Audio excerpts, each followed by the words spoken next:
বিপর্যয়ের দিকেও চলে যেতে পারে।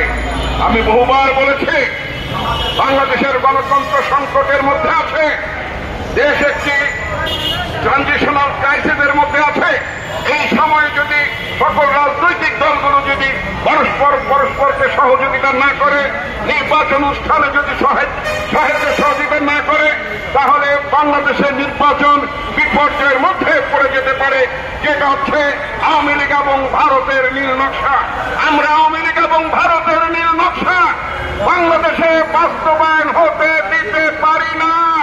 যারা নিজেদেরকে দেশপ্রেমিক বলে দাবি করেন, যারা নিজেদেরকে গণতান্ত্রিক শক্তি বলে দাবি করেন, যারা মনে করেন বিদেশি ষড়যন্ত্রকে যারা রুখে দিতে চান, তাদের দায়িত্ব হবে এই ভারত আওয়ামী লীগের চক্রান্তকে রুখে দেওয়া এবং নির্বাচন আয়োজনের ব্যাপারে আমাদের শক্ত অবস্থান রাখা।